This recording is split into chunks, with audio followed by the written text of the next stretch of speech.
This weekend, a brand new patent for a PlayStation controller was uncovered that could be workout related, which has me asking, what's taken Sony so long? Good morning, good Monday morning to you. I'm Shane Satterfield from SIFTD, and this is Good Morning Gaming for April 4th, 2022. The show is in our patrons' feeds bright and early every weekday morning, and that's exactly how you should be consuming the show, so head to patreon.com/SIFTD and drop us a pledge. The show also appears free on our YouTube channel for everyone else. You can find our flagship show Game Face by searching your favorite podcast service. You'll find the podcast versions of the rest of our content in the same feed you found this. So as I said, this weekend it was uncovered that Sony recently filed a trademark for a new PlayStation controller with a belt-style strap design. It basically straps to your hand and your fingers then wrap around a solid shaft, almost like brass knuckles. The new controller certainly looks like something that could be for PlayStation VR 2, well, to us anyway. It could also be some sort of workout device like Nintendo's Ring Fit Adventure peripheral. PlayStation has been slow to get on the fitness train. Heck, everyone has. There should be more fitness options in gaming, period. I just got a bike, and I wish I had more time to ride the bike, because I spend all my time making content for you guys. But I did go for a really long ride today, and it was quite refreshing, and I enjoyed it, but it was also incredibly time-consuming. Nobody gets on a bike and goes for a 15-minute ride, and I am one of these people who doesn't like traditional workouts. I do not like just walking on a treadmill staring at a wall. I do not like doing workout videos on YouTube. I do not like doing yoga. I need to have my mind occupied while I'm exercising, to take my mind off of the fact that I am exercising. That's where video games can be absolutely amazing, or where riding a bike is absolutely amazing, or playing a sport can be incredible. Anything that takes your mind off of the fact that you are exercising is a winner in my book. VR has been a low-key boon to exercising. I don't know if a lot of people realize it, but a lot of people have got in shape with VR. Hell, Beat Saber single-handedly kept VR relevant until the more reasonably priced and wireless Quest 2 launched and things then picked up. I know personally at least 5 people in my life, friends and colleagues from the industry, who have used VR, in some cases, to lose. One friend has lost like 80 pounds just playing VR. It works. Nintendo has had tons of success with exercise apps and peripherals. Remember Wii Fit and the Wii Fit balance board? So weird, but so successful. Then, as I said, there's Ring Fit Adventure for Switch, where you have a strap that you can slide the Joy-Con into to track your leg movements, and then there's this bendy ring that you can use that provides resistance. Now, I will say this, I did not find Ring Fit Adventure to be a great exercise aid. I played it for a couple of days, and I just found the ring to be awkward to use and annoying. I like the concept behind Ring Fit Adventure, I just did not enjoy playing it. However, Switch has well over a dozen games that have fitness angles, including Jump Rope Challenge, there's a Zumba game, and even Mario Tennis Aces has incorporated fitness into its motion controls. If you go back in time, Nintendo has focused on fitness for quite a while. Remember the never-launched Vitality sensor? Famously, Satoru Iwata refused to go into mobile game development and instead launched Nintendo's fitness initiative when the Wii U was taking a dump at retail. Xbox tried with Kinect, but the camera and tracking were so poor that it never felt reliable, and in a lot of cases, things just weren't gamified enough. A lot of the apps felt like following a workout routine on YouTube and just didn't provide enough interactive feedback. Since Kinect became a dead platform, Xbox has completely abandoned fitness through the Xbox One and Xbox Series generations. Then there's Ubisoft's Just Dance franchise, which definitely gets you off the couch, which is good, But the motion controls have been slowly weaned out of the franchise over time as the fad lost steam, in gaming at least. Now Nintendo's about to launch Nintendo Switch Sports, which is basically Wii Sports for the Switch. And Wii Sports is a lot like Just Dance. It gets you off the couch and you're standing and you're swinging your arms a little bit. It's not a great workout, but it's better than just sitting on your butt while you play games. Really, the problem here is that peripherals are expensive to make and extremely risky. Creating guitars for Rock Band 4 forced Mad Catz to file for bankruptcy. Mad Catz was a company that had been a part of the industry for many, many years. It had made third-party controllers going all the way back to the N64 and PlayStation era. And all it took was one bad deal, creating Rock Band 4 guitars, to basically put it out of business. So I understand that this is not just some little thing that you can do when it strikes your fancy. It has to be well-planned, well-choreographed, well-marketed, and above all, the products have to be good. They have to work. So it's a cautionary tale that gives a lot of game publishers cold feet. But Sony is the industry leader right now and should take more risks. If the leader isn't going to take risks, then who is? I cannot remember a single PlayStation fitness initiative. Now, I'm guessing there probably is one or two, and I'm sure someone right now is feverishly typing in the comments to make me look dumb or whatever. But even those people typing right now have to admit that it has never been a focus for PlayStation. And some may argue, well, PlayStation's the leader. Maybe it was right in not doing that. But I do not agree with that at all. I am willing to spend $300 on a Quest just for exercise. Now, I'm a little older. It's hard for people like me to find rec clubs to play in, to find sports leagues to play in. All those leagues are generally for 20 to 35-year-old people. I'm a little bit over that age bracket. It's hard for me to find ways to exercise. Nobody wants me to be on their pickup basketball team. It's just the way it is. So I look to my favorite hobby to provide that option for me. And in all honesty, right now, VR is the best place to do it. And so I am holding out hope that with PlayStation VR 2, Sony will realize what has kept VR alive all this time waiting for that big breakout, which as it turns out is Quest 2. And it will apply the lessons that all these other VR manufacturers have learned across the years and apply them to PlayStation VR 2 and the software available for it. I own PlayStation VR 1. I cannot tell you more than 3 or 4 games that was released for that system, that platform, that I remember, or that I would even consider still using or playing today. But I guarantee you, if there were a great fitness app for PlayStation VR 1, I would be playing it right now.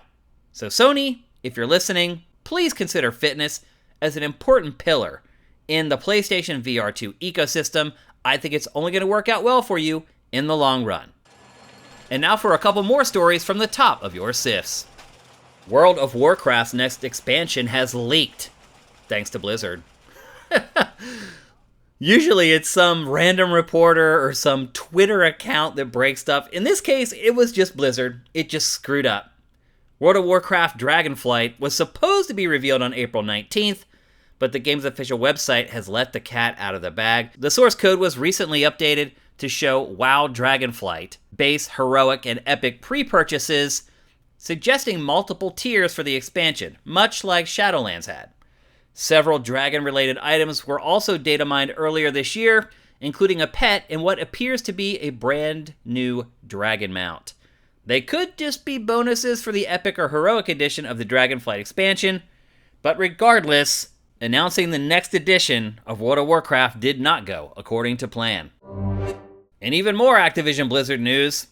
On Friday, the publisher announced that it was repealing all vaccine mandates for COVID-19 company-wide. Immediately, large groups of employees felt that it was a terrible decision and threatened to walk out today.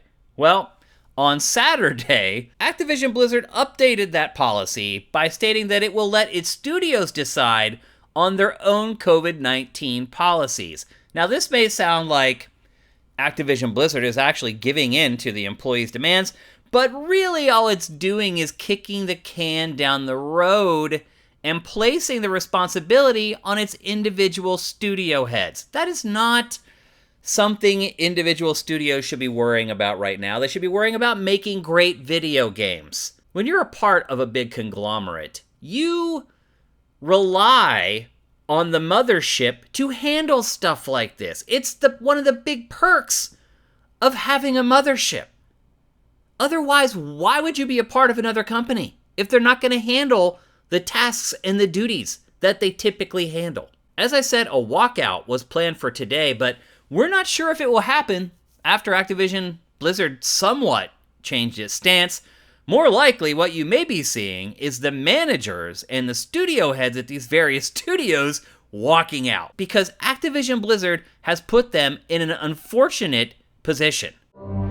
In even more Activision Blizzard news, it's crazy, I know, but this weekend was just dominated by the publisher, and ironically, I had just stated in an episode of Good Morning Gaming last week how it looked like the acquisition of Microsoft and Activision Blizzard had worked out great for everybody. And all this happens in the span of the next 2 days. Well, in more news, hold your horses on the acquisition of Activision Blizzard by Microsoft. 4 U.S. senators have sent the FTC a letter asking it to look further into the deal. The lawmakers are concerned that workers will be harmed in the consolidation of such huge tech companies, and are pushing back on the golden parachute offered to Bobby Kotick at the close of the deal. A quote from the letter: "This lack of accountability, despite shareholders, employees, and the public calling for Kotick to be held responsible for the culture he created, would be an unacceptable result of the proposed Microsoft acquisition." End quote. The FTC began investigating the Microsoft deal back in February, but has yet to issue a ruling or make any statements. In other non-Activision news, 343 Industries went on Reddit on Friday and told its fans that, quote, "We understand the community is simply out of patience." This is not what you want to hear if you're a Halo fan, or particularly if you're a fan of Halo Infinite. The game came out of the gate really strong. The multiplayer numbers were great. Most people really liked the campaign. I really liked the campaign. And generally, the sentiment around the game was pretty much all positive. But as time has gone on, players who have tried to stick with the multiplayer in Halo Infinite, as 343 Industries said, they've been incredibly patient, waiting for new maps, waiting for new modes, anything that could add a spark to the Halo Infinite multiplayer suite. And they keep waiting and waiting and waiting. And it doesn't look like a magic bullet is coming anytime soon. According to 343 Industries, it basically said, like, we're doing the best we can and it's not good enough and we get it. The multiplayer numbers for the game have fallen sharply since launch. I have not played it in 2 months. Most people I know haven't played it in 2 months. A lot of the hardest of the hardcore Halo fans are teetering on the brink of quitting. And with no relief in sight, the future of Halo Infinite does not look bright. So in Friday's episode of Good Morning Gaming, I talked about the April Fool's joke in the gaming industry and how it's such a big deal in this industry, but other places not so much. Well, I figured I'd follow up and report on all the April Fool's jokes on Friday for 2022 from the gaming industry, and there were tons. But I plucked a few of my favorites, and then I will crown the champ. First of all, PUBG created a trailer for Monster Chicken Royale, where a gigantic chicken was added into the Battle Royale map. Very clever and funny. Ubisoft's Melee game For Honor went cel-shaded for the day. Likewise, Among Us launched a horse mode that existed just for the day. Then Sega of Japan announced a Sonic Frontiers Collector's Edition, complete with a waterproof Sega Genesis. All fake, of course. Then Corsair announced a one-key mechanical keyboard, but the winner is a crossover between No More Heroes and Shadows of the Damned. The catch is that it's a retro badminton game that you can actually play. And that's why this one wins. Creating a trailer, it's a pain in the butt, and it may cost you a little bit of money. But creating a playable game is just going above and beyond. And you can play this game. It's called GHM All-Stars. You can find it at itch.io or itch.io, however you like to say it. And it is 100% free.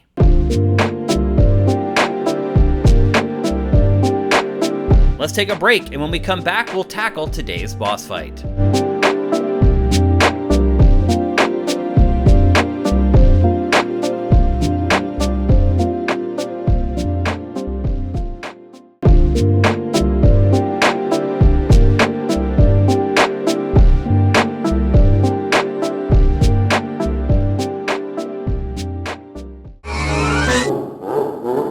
Welcome to today's boss fight, where I tackle random topics that may or may not be related to video games. So as I've said on Good Morning Gaming, every Saturday I have been doing a stream called Shane vs. Elden Ring. And I really like it if you would show up. It's at 2 p.m. Pacific, 5 p.m. Eastern at twitch.tv/SIFTD. I know you're not going to show up, but I'll invite you anyway. And I think initial interest in the stream and the video series was that people thought that I was going to fall on my face, that I was going to get really angry, that I was not going to make any progress, that I was not going to beat any bosses, and on and on. And in the end, that all the fans of From Software's games could laugh at me and point their fingers and say, "Get good." But that is not what has happened at all.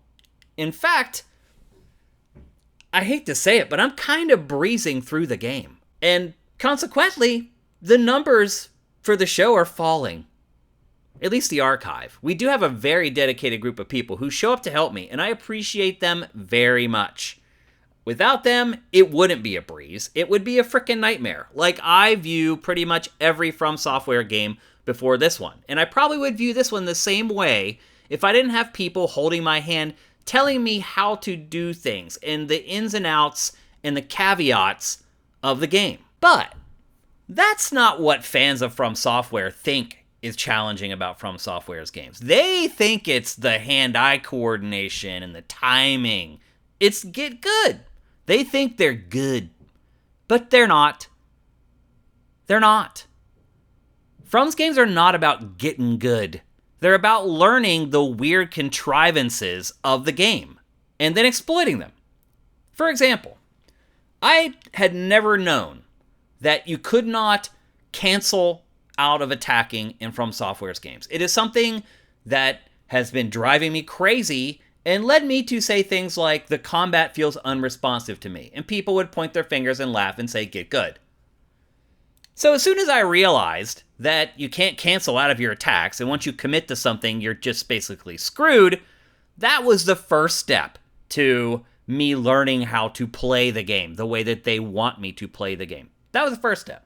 Then people started pointing out, hey, like you have all this stuff in your inventory that I had seen in my inventory, and I had really no idea what it was. And a lot of times you just assume that games are going to tell you and teach you how to play them. One of the biggest revelations for me with playing Elden Ring is realizing that From Software's games do not do that at all. I had golden runes that had been sitting in my inventory for hours and hours and hours. And there were times where I needed to level up so bad, and I had enough runes in my inventory to level up. It could have made the first 12 to 15 hours of the game so much easier, because I could have leveled up and been more powerful and not struggled against the enemies that I was struggling at. But there's just this weird icon buried in dozens and dozens of icons. And no, there's never any tooltip that says, hey, you got this stuff in your inventory, you might want to use it. These games have none of that. A lot of the challenge of these games, as I'm learning now that I'm actually playing through one, is cutting through the pretentiousness, the pomp and circumstance, and really the bullshit to figure out what the game wants you to do, what's available to you, and making use of it. It's not get good. It's not, oh, your hands aren't fast enough. It's none of that. For this session that I just completed, after the prior week, people were like, hey, you should put the shield in the left hand, and in the right hand, you should switch between your magic and your weapon. And I was like, okay, because literally everything that they've told me to do during this series of streams has made a huge difference and honestly made the game easy. So now when they tell me to do stuff, I just do it. I don't question it at all. I just do it. And lo and behold, now that I have that shield in my left hand, I'm actually using my shield all the time. The combat is like a cakewalk. You literally just hold your shield up until they attack and then hit R2. That's it. There's no timing. The window for that is like a mile wide. All I'm saying is, you From Software heads out there who have ridiculed people for years and years and worn finishing these games as a badge of honor, it's all sham. It's all a sham. It's not about getting good. It's about figuring things out. Things that the game refuses to tell you for some unknown reason I'll never understand. And it's just comical to me that when you have someone riding shotgun with you who already has figured out all these contrivances, and in all honesty, all this bullshit, how easy the game has become. I'm not even really cheesing the game. I did do the stupid dragon thing where you get 80,000 runes, and that helped. I think I leveled up 4 or 5 levels from that. But I haven't constantly gone back and cheesed things or found these rune factories where you can just stand in place and get 1,000,000 runes. I haven't done any of that stuff. I'm just playing the game with people riding shotgun with me who have played the game and understand a lot of the things that, I'll be honest with you, I do not have the patience to learn from a game that refuses to teach. So the next time you decide to gatekeep or make fun of somebody for not enjoying From Software's games and saying that they don't enjoy them because they're not good enough to play them, maybe you'll think about this episode of GMG and you'll start treating people with a little bit more respect.